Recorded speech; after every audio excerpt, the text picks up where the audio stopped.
Seja bem-vindo ao canal De Primeira. Estamos no ar com mais um vídeo para a gente fazer uma atualização do cenário, do momento, nesse final do mês de março, tanto do futebol quanto do futsal aqui de Passo Fundo. Convido você para se inscrever no nosso canal e também se inscrever nos canais dos nossos parceiros aí nas redes sociais, Santa Madre Cervejaria, Bet77, Para Todos PF e também o Grupo Coser, Oficina Mecânica Coser Autosserviços. Tem o Instagram de todo mundo aqui na descrição do vídeo. Vai lá, segue eles, curte e compartilha o conteúdo. Deixa um recado lá que você viu a marca deles aqui no De Primeira. Estamos cada vez mais perto do início da divisão de acesso, Cleiton, e a dupla Gapaz, Gaúcho e Passo Fundo, já está treinando, inclusive já teve até jogo treino. Teve movimentação, boa... Ainda bem que você está com a gente, né? Eu ia dar boa noite, mas eu dou boa noite, bom dia, boa tarde, porque eu não sei em que horário você está nos vendo. Mas sinta-se contemplado. Sinta-se contemplado, exatamente, né? Olha, então a gente teve esse início de temporada, pré-temporada, aliás, para Passo Fundo e para Gaúcho, os dois times trabalhando de formas diferentes no que diz respeito ao acesso à informação. Por que eu digo isso? Porque o Gaúcho fez lá a sua apresentação oficial, tinha a sua listinha lá, aquela coisa toda, a gente soube quem eram os jogadores. O Passo Fundo preferiu um outro caminho, preferiu o caminho primeiro trabalhar para, quem sabe, em algum momento, apresentar o seu time ao torcedor. E aqui vale, não é bem uma crítica, mas só uma observação, né? Talvez essa clareza tenha faltado, mas cada um, dentro das suas prioridades, as coisas funcionam assim mesmo. Aproveitando só sobre isso, né, Cleiton, acho que é importante falar porque eu tenho recebido, e certamente você também, através das minhas redes sociais, através da rádio aqui, a gente recebe muita mensagem de ouvinte, de torcedor, querendo saber quem é o plantel do Passo Fundo. Tá, mas quem são os jogadores?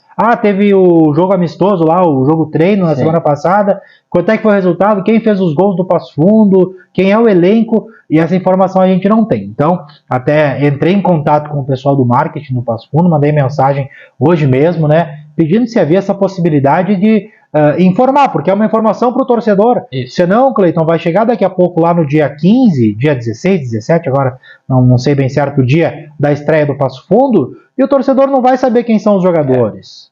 Né? E essa familiaridade é preciso, né, para daqui a pouco empolgar um pouco mais o torcedor para ir para o estádio. Então, acho que fica aqui essa reflexão e até esse pedido mesmo para o Esporte Clube Passo Fundo, né, que traga essa informação, que torne público quem é o seu grupo de atleta, quem são. A gente sabe que os treinos, se eu quiser ir lá assistir, com certeza vai estar aberto para a gente acompanhar, mas é importante que se fale, que se anuncie quem são os jogadores.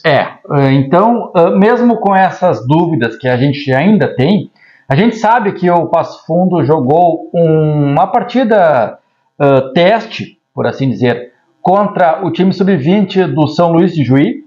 Foi aqui no Vermelhão da Serra, na sexta-feira à tarde, e também foi uma atividade que não teve um pré-anúncio, né? Não foi dito que teria, mas de fato ela aconteceu. E os comandados ali do Bruno Coutinho ganharam por 2-0, né? Bom, quem é o time do Passo Fundo? Ao que se sabe, é uma equipe bastante reformulada, muito, mas muito diferente daquela que a gente viu no ano passado, quando havia ali alguns nomes consagrados, no nosso cenário aqui, alguns nomes já familiarizados.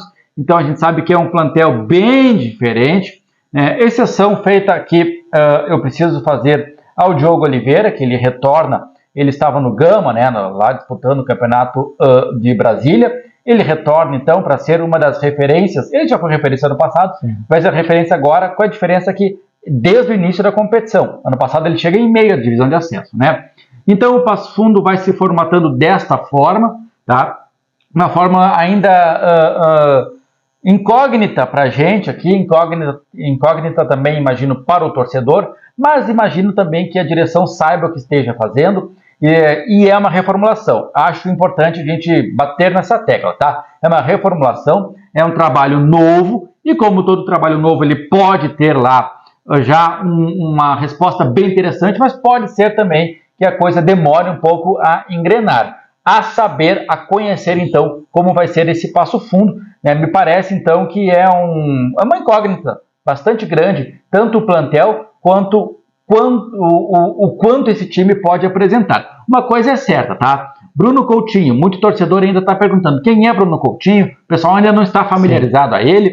Vale ressaltar que, embora seja o primeiro trabalho dele enquanto treinador profissional, ele já era no ano passado o auxiliar do Marcelo Caranhato, ele fazia muitos treinos junto ali, ele comandava o time reserva contra o time titular, aquela coisa toda, mas é um cara que tem uma bagagem no futebol muito grande enquanto jogador, fora do Brasil, enfim, em outros países, os mais diversos que você possa imaginar aí. Você imagina Japão, ele esteve. Você imagina Arábia, ele esteve. Você imagina Polônia, ele esteve, sabe? Sim. Então é um cara que tem uma cultura futebolística bastante variada e que tem, Christian, o curso de psicologia. Opa, tá? Olha só que bacana. Isso, então ele tem um outro tipo de visão quanto ao jogador, gestão de elenco, essa coisa toda, né? Então, eu estou bastante curioso para ver como vai ser o Passo Fundo com o Bruno Coutinho na Casa Mata. Tomara que dê muito certo, tomara que dê tudo certo, né? E fica aqui, mais uma vez, né, a curiosidade para saber quem está nesse elenco.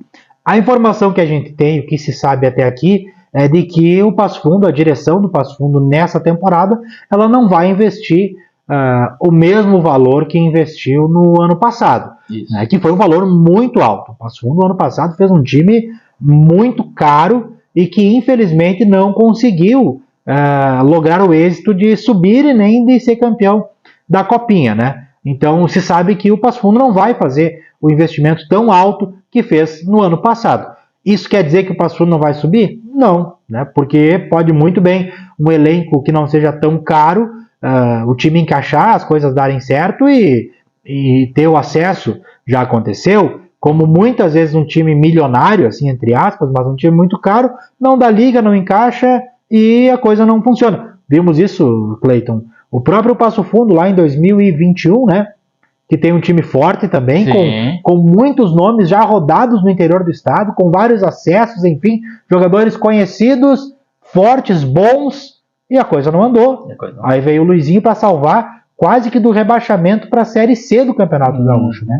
Então, o valor que vai ser investido não quer dizer, não é o que define o futuro. Claro que, né, você podendo contratar jogadores melhores, a chance de você ir melhor é mais alta. Mas vamos torcer e vamos acompanhar o Passo Fundo. E no Gaúcho, Cleiton? Olha, o Gaúcho também faz a sua pré-temporada ali, como eu disse, já com uma outra ideia de já abrir o seu elenco para o torcedor, e aqui também vale a mesma observação, tá? Tem alguns nomes ali que já estiveram na Arena BS Bills em temporadas passadas, mas não são muitos dos remanescentes, não. Tem muito nome novo, tem muito jovem, né? Até a faixa etária, a média etária do Gaúcho, ela é bastante baixa, eu imagino. Tá? Você tem ali um ou outro mais experiente, na casa dos 30 anos, ali o Ednei, enfim. E depois, além disso aí, são jogadores com idade mais baixa, né? O que também quer dizer uma reformulação, imagino eu, perto daquilo que o torcedor do Gaúcho viu no ano passado, por exemplo, né? A começar também pela filosofia do treinador, né? O Gilson Maciel, ele chega também com uma outra ideia de jogo, diferente daquela que vinha sendo implantada pelo Fabiano no ano passado, mas por outros treinadores também que ali na Arena passaram, né? Então, o Gaúcho, ele também é um quanto incógnita, mas talvez com um pouco mais de experiência com relação à nossa competição, em específico, muito trazido pelo técnico, o Gilson Maciel, né? Também teve mudança no comando de futebol do Gaúcho, né? Porque o Glênio Cordeiro, que era o gerente ali, ele ficou por muitos e muitos anos, né? Acho que ele chegou em 2019, hein? Né? Eu acho também, né? Por aí, então, antes da pandemia ali. Isso, sim. Então, vai lá, que ele fique 19, 20, 21, 22, então são 4 temporadas completas, agora ele não está mais no Gaúcho, né? Ele é substituído pelo o Carlinhos, né? Que chega, então, também com uma experiência muito grande de futebol, né? Quem já trabalhou com ele, eu o elogia demais, pelo conhecimento dele do futebol do Gaúcho e do futebol gaúcho, tá? Pelas passagens anteriores dele, mas também, assim como o Bruno Coutinho lá no Passo Fundo, ele também é um cara do mundo, porque ele também é um cara que desbrava as Arábias, ele também é um cara que trabalha em outros clubes do Brasil, em outros estados, então é um cara que vai ajudar demais o Gaúcho, eu imagino. Sem dúvida. E só pro torcedor ter uma ideia, assim, né, do Carlinhos, ele era dirigente da Chapecoense, ele ocupava esse cargo que ele está ocupando agora do Gaúcho, se eu não estou enganado, ele ocupava na Chapecoense em 2016, quando a Chapecoense chega à final da Copa Sul-Americana e acontece aquela tragédia, né? Inclusive, me recordo aqui, Cleiton, no dia na manhã ali do acidente, fomos lá para Chapecó, fomos eu e o Ari Machado, e o Ari entrevistou ele lá na chegada, lá encontrou com ele, já entrevistou, e à noite também lá dentro do estádio Chapecoense. Era para ele ter ido e acabou não indo aí por algum motivo, né? Felizmente está aí conosco. Então, a experiência ele tem. Poxa, afinal ele tem um título de Copa Sul-Americana no seu currículo, né? Então, para ver a importância e o quilate desse dirigente que o Gaúcho está trazendo. Como você disse, alguns jogadores a gente conhece, a gente sabe que já passaram e deram um bom resultado aqui no ano passado e estão de volta para o Gaúcho, que já faz o seu treinamento, já faz o seu trabalho lá na BS Bills Arena. Independente de qualquer situação, estou muito curioso, tá? Sim. Para ver o Gaúcho e o Passo Fundo em campo por essas dúvidas que a gente que acabam pairando, né, na cabeça da gente. E eu acho muito importante ressaltar também, independente do investimento que seja menor neste ano do que foi no ano passado, a gente já tem na própria divisão de acesso, muito mais do que qualquer outra competição, exemplos inúmeros de equipes que investiram mais do que podiam e que não chegaram a lugar algum. A gente falou aqui que no ano passado o Passo Fundo fez grandes investimentos e não conseguiu, bateu na trave. No outro ano ele fez um grande investimento também e quase foi rebaixado. Mas, olha, são muitos os clubes, tem Glória, que por muitos anos, este ano Glória vai, este ano Glória está botando dinheiro, e não é lugar nenhum.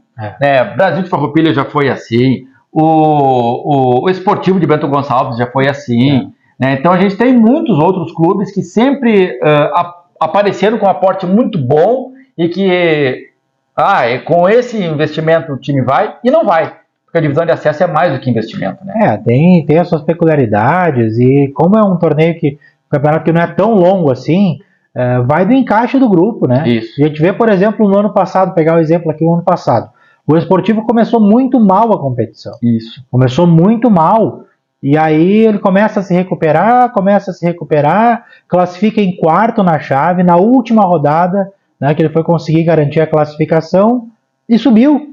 Isso. Né? Subiu e foi campeão, inclusive, né? Então veja como as coisas vai muito do encaixe da equipe, de como o trabalho vai acontecendo. Então não dá para o torcedor ficar assustado, ficar desesperado, porque não está vendo aí nomes conhecidos, não está vendo que os times aqui estão fazendo um elenco de estrelas para a disputa da divisão de acesso. Lembrando que a competição, né, Cristian, ela começa ali por volta do dia 16, ainda não temos a tabela. É naquele final de semana, né? Já tem o adversário, sabe-se o local, né? O Gaúcho joga em casa com o União Frederiquense, o Passo Fundo joga contra o Glória lá em Vacaria. Só a gente não sabe ainda se os dois jogam no sábado, se um joga no sábado e outro no domingo, se é os dois no domingo e que horário acontecem esses jogos. Mas é nesse final de semana aí de 16 e 17, se não me engano, do mês de abril, ou 15 e 16, por aí. Por aí, né? Então a gente tem aí mais de 2 a 3 semanas até o início da competição, então tem muito treino para fazer, daqui a pouco tem mais jogo-treino também, tanto para Passo Fundo quanto para Gaúcho, enfim. A pré-temporada ela vai seguindo para as duas equipes, né? É isso aí. E para a gente finalizar aqui, Cleiton, também falar um pouquinho do Passo Fundo Futsal, né? Que desde que a gente gravou aí o último vídeo, o Passo Fundo disputou a Supertaça Farroupilha, acabou não conseguindo conquistar o título, né? Caiu na semifinal para o Cerro Largo. Já começou a disputa da Taça Farroupilha no último sábado, com uma vitória de 4-1 no ginásio do César Senati, numa noite de Gui Canhoto. Gui Canhoto, que fez os 3 gols iniciais do Passo Fundo Futsal, depois o William, já nos acréscimos, né? Claro que no futsal não tem acréscimo, né? Faltando poucos segundos. Faltando poucos segundos. No último minuto, por assim dizer, marca lá o quarto gol do Passo Fundo Futsal contra a equipe do Soberano, né? O Soberano, então. Lembrando que essa competição, ela funciona da seguinte forma. Você tem 4 equipes, né, na Taça Farroupilha Norte, que é essa divisão aqui, tá? Você tem, então, o Passo Fundo, você tem o Soberano, você tem Iesco Cercesa de Carazinho e o Guarani de Espumoso. Todos jogam entre si, turno e retorno, e depois vocês fazem a semifinal ainda. As 4 equipes, né? O primeiro contra o quarto, o segundo contra o terceiro, e aí depois você define lá quem vai ser o campeão, que daí depois o campeão vai lá para a Supercopa, para a Supertaça Farroupilha, aliás, do ano que vem, né? Infindáveis jogos dentro do grupo, né? Isso. Joga todos contra todos, ida e volta, depois o primeiro enfrenta o quarto, o segundo enfrenta o terceiro, e aí depois os 2 ganhadores vão se enfrentar de novo na final. Então, os finalistas aí vão se enfrentar 4, 5, 6 vezes. Isso aí. Na mesma competição. É de enjoar de ver o adversário, né? Mas é muito interessante, porque são clubes com uma estrutura bem interessante, até o próprio Soberano, tá? Sim. Que embora fosse de Sarandi, que venha tentando seu espaço no futsal gaúcho, eu achei uma equipe bem estruturada, inclusive tinha até torcida, né? Trouxe lá. Tinha torcida organizada lá. Torcida organizada. Charanga. Isso. Bastante barulho no ginásio. Exatamente, né? E com jogadores experientes, né? Com jogadores muito experientes, já rodados na competição, então, e no futsal gaúcho, né?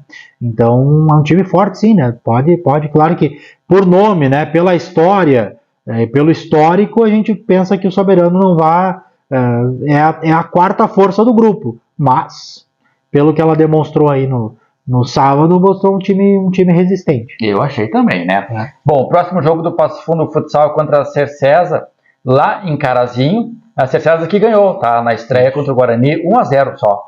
Mas para te ver o equilíbrio da competição, e acho bastante interessante essa competição, até se o Passo Fundo tomando ela com a seriedade necessária, claro, para ser o campeão e daqui a pouco ter essa taça no armário, mas também como uma grande preparação lá para a primeira divisão, né?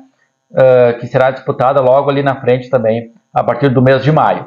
Principalmente isso, né? A comissão técnica, o técnico Giba, aí, internamente no Passo Fundo Futsal se fala que essa taça Farroupilha, ela é preparação, é para ver os pontos fortes, para ver os pontos fracos, para ver onde precisa melhorar, o que mais precisa fazer para a competição que realmente importa nessa temporada, que é o Gauchão. Isso, o Gauchão da Liga Gaúcha, né? Isso aí. Então, o Passo Fundo Futsal, importante, tá?